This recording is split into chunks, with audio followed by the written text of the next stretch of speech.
Bonjour à tous et bienvenue à la Coupe des 8 nations version virtuelle. Patrick Friolet en compagnie de Bruno Gervais. Salut Bruno.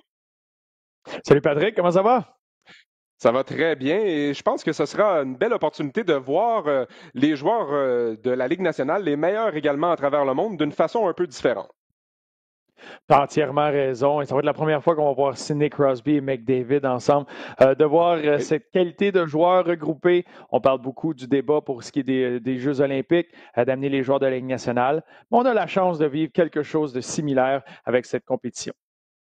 Alors aujourd'hui, le Canada qui affronte la Russie. On va jeter un coup d'œil au tableau du groupe A, alors que le Canada et la Russie, évidemment, sont dans ce groupe. Également la République tchèque et l'Allemagne, Bruno, qui sera surveillée dans ce tournoi. L'Allemagne reste Pour ce qui est des autres équipes dans le tournoi, dans les 8 nations, c'est des équipes qu'on est habitué de voir sur la scène internationale. Mais l'Allemagne, qui fait le va-et-vient sur cette scène-là, pourrait être une équipe qui pourrait surprendre. La qualité du jeu en Allemagne, le développement de ce pays-là a été extraordinaire dans les dernières années. On commence à voir des résultats, notamment la médaille d'argent aux derniers Jeux olympiques. Pour eux, c'est une bonne équipe et ils ne sont pas à prendre à la légère. Une chose qu'on sait d'eux, ils vont être très structurés, solides défensivement, et donc ils vont être à surveiller. On verra le Canada contre l'Allemagne lors du deuxième match du Canada dans ce tournoi. Sans plus tarder, on se déplace à l'aréna EA Sports pour la séance d'échauffement de ce duel Canada-Russie. Évidemment, un duel très solide dès le départ, Bruno, avec deux formations très outillées sur le plan offensif, à commencer par le Canada. Et ce qu'il faut mentionner, mesdames, messieurs, évidemment, on va d'abord parler des gardiens devant le filet. Carey Price qui va se mesurer à Andrei Vasilevski. Et tu as raison, encore une fois, Carey Price, qu'on connaît très bien, qui est bien reconnu sur la scène internationale, représentant son équipe. Et Andrei Vasilevski, un jeune gardien, qui est selon moi le gardien le plus talentueux de la Ligue nationale. À souligner, vous remarquez les gens qui nous regardent, Gallagher et Manta qui font partie de la formation, des absents de taille comme Steven Stamkos et John Tavares par exemple, et Shea Weber et Christopher Le Temps en défense, eh bien c'est parce qu'on avait des joueurs de position naturelle, donc les ailiers gauche à gauche, les ailiers droit à droite, même chose pour les défenseurs. Et du côté de la Russie, Bruno, on a une équipe vraiment très bien outillée. Très bien outillé et un bon ballon. Je trouve ça intéressant de voir Radulov, Datsuk et Kovalchuk ensemble sur un troisième trio et avec un fameux Ovechkin, Malkin et Kucherov. Du grand talent des deux côtés. Alors, sans plus tarder, on est prêt pour cette mise en jeu initiale. Crosby contre Malkin, Canada-Russie. Bon match parmi nous, mesdames et messieurs. Et dès le départ, la rondelle se transporte en territoire canadien et c'est Carey Price qui immobilise d'entrée de jeu. Il est testé dès le départ et on voit qu'il y a un côté un peu d'égo. Malkin et Crosby à la mise en jeu, c'est deux très grands compétiteurs, donc c'est sûr qu'ils vont vouloir en donner de l'extra pour pouvoir remporter le match. Un revirement qui profite à Jamie Benn, son tir qui frappe le poteau. Alors une première opportunité dès le départ pour Jamie Benn, qui est jumelé à Sidney Crosby et Mark Stone. Un trio très intéressant.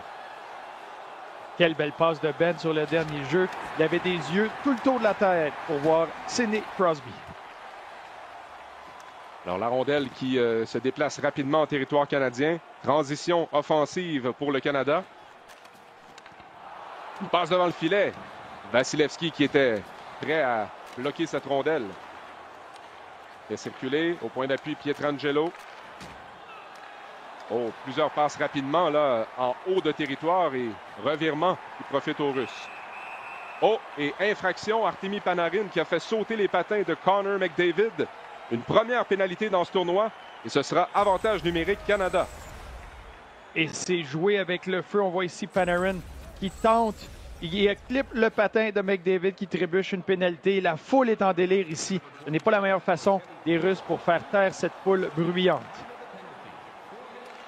Alors à surveiller, Giordano un tir. Oh, le retour! Jonathan Huberdeau le but! 1-0 Canada en avantage numérique. Et vous voyez tout le talent sur cet avantage numérique-là. Mais quand tu retrouves ces joueurs-là, des fois, les joueurs vont être appelés à avoir une différente position, un rôle différent sur un avantage numérique. Huberdeau, qui est habitué de contrôler la rondelle le long de la rampe, était devant le filet, mais avec son instinct de marqueur, réussit à se placer au bon endroit. La rondelle est premièrement déviée par McDavid. Vasilevski fait l'arrêt, mais le retour directement sur le bâton d'Huberdeau, qui en profite pour donner les devants à son équipe. Et un petit regard de Vasilevski envers ses défenseurs. Où étiez-vous? Oui, certainement des défenseurs qui auront des discussions avec leur gardien à la fin de la période. Il a été laissé à lui-même là-dessus. Connor McDavid et Mitch Marner qui sont les complices de ce premier but dans ce tournoi du Canada et de Jonathan Huberdeau. Taylor Hall derrière le filet maintenant à McDavid. Et revirement, attention. Et non, beau repli défensivement du Canada.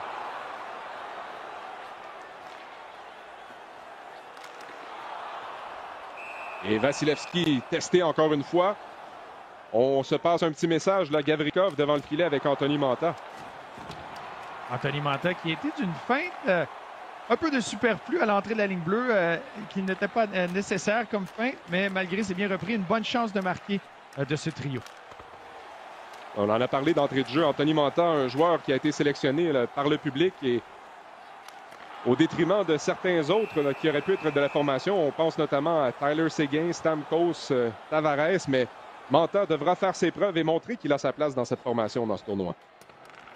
Et on vient de voir le numéro 3 prendre un bon tir au filet. Lui aussi, une feinte d'extra à la ligne bleue, ce qui n'est pas son style habituellement, mais amène rondelle au filet. Et je trouve ça intéressant de la sélection de chiffres. Le numéro 3, j'ai l'impression que Gallagher voulait être le premier nommé, embarqué sur la glace très tôt lors de la présentation des joueurs. C'est ma raison, je crois. Mais néanmoins, Gallagher qui amène son grain de sel à Équipe Canada. Un bon point que tu soulèves, Bruno. Très bonne observation. Bonne sélection. Si tu veux être le premier sur la glace, un bon choix de numéro. C'est vrai. Connor McDavid, lui, arrive souvent le dernier. Ça, c'est clair. Attention derrière, le tir et Carey Price l'a testé. Et ce sera intéressant de voir comment Carey Price va se comporter dans ce tournoi. Évidemment, toujours beaucoup de pression sur le gardien. Surtout face à une équipe russe redoutable. Oh, devant le filet. La fendu l'air là-dessus. Transport en zone offensive. Beau repli défensif des Russes. Du jeu structuré quand même de part et d'autre dans cette période. Malkin qui tente de déborder Chabot. Ovechkin. Ce trio se fait. Les freins, passe. Sergachev. Oh, on a vu une passe du revers sur réception de Sergachev. Une technique spéciale. Oh, bel arrêt de Carey Price. Ce n'est pas pour rien qu'il a été un choix de première ronde. Sergachev avec toute une passe du revers, mais on voit à quel point on distribue bien la rondelle du côté des Russes. J'ai eu vent qu'il y a un boni selon le nombre de passes effectuées en territoire adverse. Intéressant. Il faudra tenter de voir le décompte final. Il faudrait peut-être mandater notre reporter entre les bancs pour ce match, Pat Fry, qui est très près du banc des Russes. Et on me dit qu'il est quand même capable de dialoguer un peu en russe. Alors, ce serait intéressant de voir ce qu'il pourra nous rapporter du côté du banc russe. On dit que son russe est bon. Son anglais est affreux, mais son russe est bon. Et les Russes qui sont en zone offensive. Transition maintenant pour le Canada avec 30 secondes à écouler à cette période. Marchand posté devant le filet. Attention, la rondelle libre. Marchand volé par Vasilevski. Oh, un arrêt important en fin de période, ça, Bruno. Oh, quel arrêt! Alors que les Russes poussaient un peu plus offensivement. Le fait qu'il garde son équipe à un but. Tout un arrêt du jeune Vasilevski. Alors, le Canada en avant 1-0 après 20 minutes de jeu grâce à Jonathan Huberdeau sur des aides de McDavid et de Marner. Et maintenant, j'aimerais vous présenter notre collaborateur de choix, un des meilleurs joueurs de NHL 2020 au monde, Michael Vien, qui va nous offrir ses conseils de pro. À toi, Michael. Salut tout le monde. Si j'avais un joueur à choisir pour bâtir une équipe gagnante, dans la vraie vie, j'irais sûrement avec Crosby. C'est un leader, il a gagné des médailles d'or, des Coupes Stanley. Il n'y a aucun autre choix pour moi logique, mais je vais laisser ça à l'équipe L'Antichambre et les experts. Pour ma part, dans NHL 2020, le joueur que je choisirais, ça serait sûrement, si j'avais le choix entre McDavid, Crosby, Ovechkin, et tous les joueurs élites, ça serait Ovechkin à cause de sa grosseur et sa grandeur. Dans le jeu NHL 2020, cette année, c'est très important la grosseur, car pour protéger la rondelle, c'est ce qui est le plus important pour créer son espace. Intéressant ce point de vue de Michael. Et toi, Bruno, quel serait ton choix? Excellent choix de Michael. J'ai eu la chance de jouer contre lui et il sait de quoi il parle quand il vient de parler d'NHL 2020. C'est vrai que dans la vraie vie ou sur le jeu vidéo, c'est un peu différent. Je n'ai pas le choix que d'écouter ses conseils et de comprendre qu'un gros gabarit est important dans NHL 2020. Alex Ovechkin amène cet aspect-là. Il peut te passer à travers ou autour de toi avec son talent et sa force brute. Donc, un excellent choix d'y aller avec l'ailier gauche russe. Il faudra voir à quel point les défenseurs canadiens pourraient en avoir plein les bras là, avec Ovechkin. On voit Pietrangelo très habile qui transporte la rondelle d'un bout à l'autre. Le défenseur, une passe devant, c'était pour Jamie Benn. C'est raté. Les patineurs canadiens qui ont le feu vert vraiment pour appuyer l'attaque. Et Ovechkin avec un tir dans la circulation qui a été bloqué. Taylor Hall maintenant cherche une option. Une passe derrière. McDavid. Chabot. Passe à Doughty. Chabot, Doughty, Chabot, Doughty. Oui, on s'échange souvent la rondelle. Et tu as parlé d'un concours du côté des Russes. Je me demande si du côté du Canada, c'était pas un peu la même chose. On envoie des passes dans ce match. C'était la réplique des Canadiens de montrer qu'ils sont capables de distribuer la rondelle eux aussi. Mais j'aimerais bien savoir c'est qui l'agent de Mark Stone, parce que le Mark Stone dans le jeu vidéo est pas mal plus rapide que le Mark Stone dans la vraie vie. Il avait des bons contacts pour faire lever ses points de mérite au niveau de la vitesse. Une vraie gazelle, ce Mark Stone. Un tir bloqué par Carey Price. Et le jeu s'anime en zone neutre. 11 minutes à faire, un tir de Mitch Marner, lui qui a opté pour le numéro 93. Une petite poussette dans le dos. Pas d'infraction signalée par l'officiel. Bel arrêt de Carey Price là-dessus. Price là qui demeure de glace devant les attaques des Russes. À mi-chemin maintenant dans cette deuxième période. Toujours 1-0 Canada. Jonathan Huberdeau qui a ouvert la marque.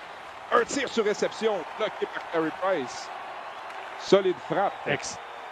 Excellent encore une fois. Carey Price garde son équipe dans le match. Alors que les Russes exercent beaucoup de pression. Les deux gardiens sont très solides jusqu'à maintenant. Et Vasilevski qui a volé Huberdeau à bout portant. McKinnon remporte la mise en jeu.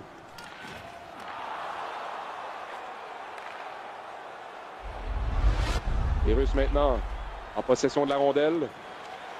Une passe interceptée par Carey Price. Alors j'espère que ça vous plaît, la Coupe des 8 Nations, et que vous avez autant de plaisir que nous à regarder ces matchs-là et de s'amuser un peu, pourquoi pas. C'est léger, c'est agréable, on s'amuse. Et pendant qu'on voyait Brendan Gallagher être Brendan Gallagher, amène une rondelle au filet et va terminer sa course jusqu'au filet. C'est un détail. Je vous dis, les jeunes, c'est ce qu'il faut faire. Tu amènes une rondelle là, tu es présent près du gardien. On ne sait jamais ce qui peut arriver. Encore une fois, la bonne façon de jouer fait par Brendan Gallagher, le numéro 3 d'équipe Canada. Mark Stone, une passe à Jamie Benn. Arrêt de Vasilevski. Wow. On n'ira pas plus loin. Et on se tient par le collet devant le filet, là. Oh, stratégie intéressante. Mise en jeu. Chabot à Benn. Derrière le filet. Crosby laisse le 10. Crosby s'en va devant. Le tir. Le retour et le but! Sidney Crosby, capitaine Canada, et c'est 2-0. L'entraîneur-chef d'équipe Canada a été d'instinct. Alain Vigneault a décidé de garder le trio de Crosby et Benn et Stone sur la patinoire, malgré le fait qu'ils étaient déjà dans le jaune. Au niveau de la fatigue, les gardes pour une mise en jeu en territoire adverse et ça porte fruit. On sait qu'un Sidney Crosby dans le jaune vaut pas mal mieux qu'un Pat Friolet dans le vert. Ouais, ça, je peux pas te contredire là-dessus, mon cher Bruno. Mais moi, ce que je retiens là-dessus, c'est que c'est encore une fois la faute du défenseur, alors que Vasilevski a dû bloquer 2 fois Sidney Crosby à bout portant.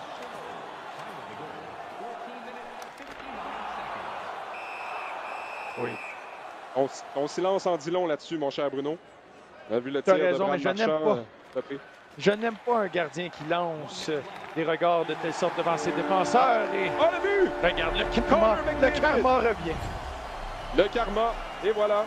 Vasilevski n'a rien vu, beaucoup de circulation devant lui. Et Connor McDavid, des fois c'est avec sa vitesse, mais cette fois-ci c'est avec ses mains agiles pour faire dévier la rondelle. Vasilevski qui regarde encore une fois autour de lui. La compétition au sein d'une équipe, c'est santé. On y va de la bonne façon et c'est ce que McDavid a fait ici. Il voit le 87 marquer un but Il dit, c'est à mon tour. Donnez-moi la chance et c'est ce qu'il fait payer les Russes. Et encore une fois, Vasilevskiy est déjoué. 3-0 Canada en fin de deuxième période. Giordano et Burns qui ont les mentions d'aide. Alors, une bonne côte à surmonter pour les Russes en troisième période. Ce sera intéressant de voir de quelle façon ils se présenteront. On posera la question à notre reporter sur la glace, Pat Fry. Bonne période pour ce qui est des Canada. 3-0 Bruno après 40 minutes de jeu. McDavid, Huberdeau et Crosby qui sont les marqueurs. On va aller maintenant voir ce qui se passe un peu partout à travers le tournoi avec les autres matchs. Et justement, l'Allemagne affrontait la République tchèque. Leon Draisaitl et Dominic Cahoon ont récolté 2 points chacun. Et ils ont mené l'Allemagne à une victoire de 2-1. Donc, entrée réussie pour l'Allemagne dans le groupe A. Dans le groupe B, maintenant, duel entre les États-Unis et la Suisse qui s'est décidé en prolongation. Et c'est le défenseur Ryan Suter qui a inscrit le but gagnant en prolongation. Les Américains qui vont l'emporter au compte de 3-2.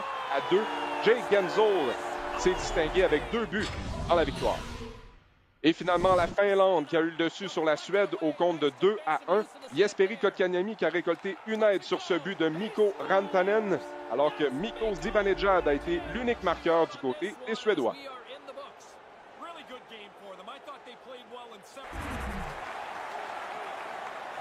Alors, sans plus tarder, on vous présente la troisième période. Canada contre Russie. Crosby-Malkin à nouveau confronté pour la mise en jeu initiale. Et selon notre reporter, près du banc des Russes, ça a brassé au deuxième entracte chez les Russes, Bruno. Et c'est certain, ce n'est pas les 2 premières périodes qu'ils voulaient. Ils ont eu de bonnes chances. Carey Price a été excellent, mais ils vont devoir redoubler d'ardeur s'ils veulent tromper la vigilance du gardien canadien. Mais pour l'équipe Canada, ils se devront d'être vigilants car eux aussi ont beaucoup de talent. Mais les Russes, s'il y a une des équipes dans le tournoi qui peut faire une remontée de 3 buts, c'est une équipe comme les Russes avec le talent qu'ils ont. Donc, ils devront continuer d'exercer cette pression, de jouer de la bonne façon. La meilleure façon de garder une attaque comme les Russes en panne, c'est de garder la rondelle et de continuer à mettre de la pression. Alors, Sidney Crosby avec une opportunité, là. Un bel arrêt d'Andrei Vasilevskiy. Beau travail du gardien russe qui lance un message en ce début de période. Et lui, il est prêt. Il a compris le message. Donc, maintenant, autour de son équipe, d'aller allumer la lumière rouge à l'autre bout. Et là, en coin de patinoire, là, une scène un peu douteuse. McDavid, Gavrikov.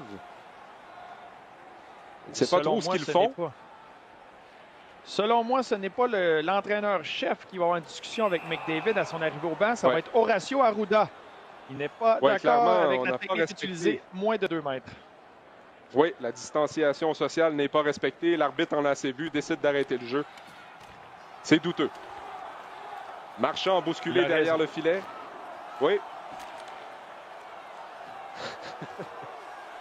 Voilà maintenant une passe interceptée. Il y avait 2 Russes là à la poursuite de la rondelle. C'est reparti en transition. Zone offensive, les Russes. Interception.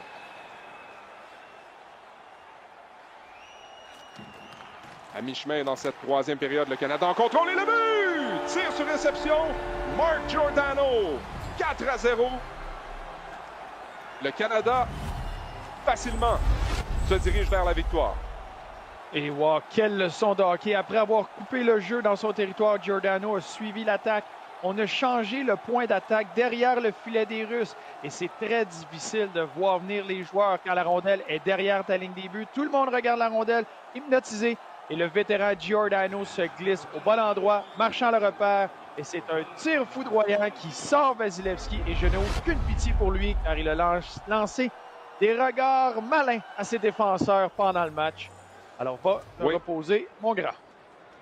C'est terminé pour Andrei Vasilevskiy. Sergei Bobrovski qui prend la relève. Et selon notre reporter, là, il n'a pas tout à fait saisi ce qui a été dit, mais tout ce qu'on sait, c'est que c'était fort et que c'était en russe.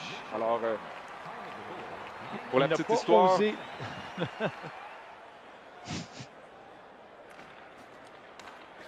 Alors, le Canada mène 4-0. Et Carey Price, qui a été convaincant, s'est dressé devant toutes les attaques des Russes jusqu'à présent.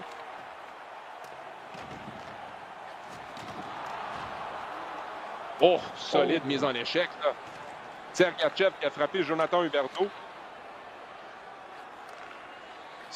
C'était un solide coup d'épaule dans le centre de la patinoire. C'est une des qualités que Sergachev a avec sa bonne mobilité. Il est capable de te surprendre. C'est ce qu'il a fait à Uberdoo. Et là, Bobrovski se dresse devant les attaques du Canada. Ce sera probablement trop tard, là, avec 4 buts à remonter. On va revoir cette mise en échec de Sergachev, Bruno. Quelle mise en échec alors qu'il patinait de l'arrière. Une transition du patin arrière-avant très rapide. Alors qu'Huberdeau tentait de contrôler cette rondelle. Il est surpris et tout un coup d'épaule. Alors, les Russes qui vont peut-être tenter de s'inscrire à la marque, mais le Canada a été très bien structuré défensivement. On a limité les attaques des Russes depuis le début de ce match. Ça manque un peu de créativité, mais attention, Malkin, opportunité. Ah! Mais non, il passe derrière lui. Ils ont joué de dentelle alors qu'il y avait un mauvais changement du côté d'équipe Canada. Une chance en or pour les Russes. Et encore une fois, une passe de trop. On évite le hors-jeu de peu. Price qui balaie la rondelle dans le coin de la patinoire facilement. Moins de 5 minutes maintenant à faire dans ce premier match du Canada dans cette Coupe des 8 Nations. Chabot et Crosby s'échangent la rondelle. Doughty, Crosby, Chabot, Doughty, Crosby.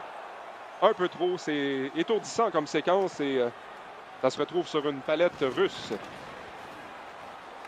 C'était une façon de, peut-être une tentative de tuer le temps, de laisser écouler le temps en passant beaucoup la rondelle.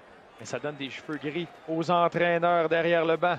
Michel Therrien, Claude Julien et Guy Boucher qui sont le groupe pour supporter le travail d'Alain Vigneault.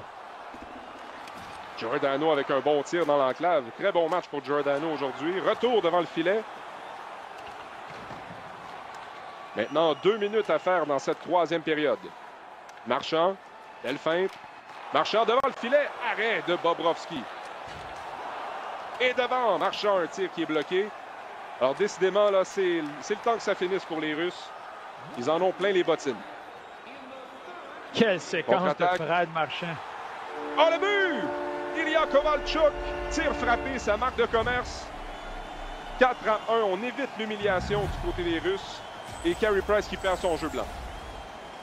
C'est le trio des vétérans du côté des Russes. Radulov, Datsuk se font complices sur le but de Kovalchuk. Et malgré son âge avancé, si tu laisses un joueur comme Kovalchuk dans cette position, il va te faire payer. C'est ce qu'il fait d'un tir précis du côté du bouclier. Et il va de quelques commentaires vis-à-vis son ancien coéquipier, Carey Price. Ce n'est pas contre moi, tu vas avoir le droit à ton jeu blanc. Alors, on est dans la dernière minute de jeu de ce premier match. Un premier test réussi pour le Canada, Bruno.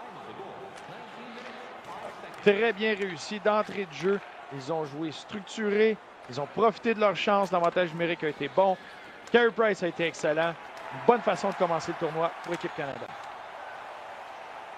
Oui, on est en confiance alors qu'on voit Mark Giordano là, qui a été vraiment partout dans ce match. De bonnes occasions de marquer, a marqué un but.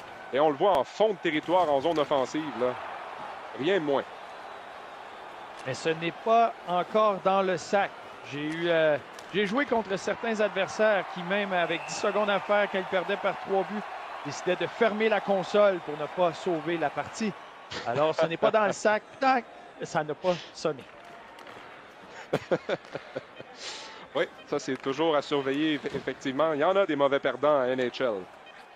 Huberdeau, une passe et le tir. Oui, c'est terminé. Alors, c'est la fin de ce premier match remporté facilement par le Canada au compte de 4-1. Déception pour les Russes et Alexander Ovechkin. Mission accomplie pour Carey Price. Marque finale 4-1. McDavid, Giordano avec 2 points chacun. Même chose pour Mitch Marner, Huberdeau et Crosby qui ont chacun marqué un but dans cette rencontre.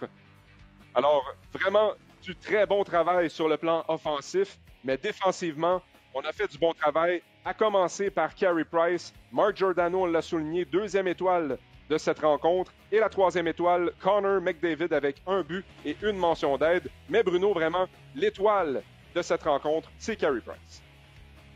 Il a été excellent et surtout au bon moment, alors que son équipe est en avant par un but, a fait de gros arrêts, ce qui a donné le ton au match.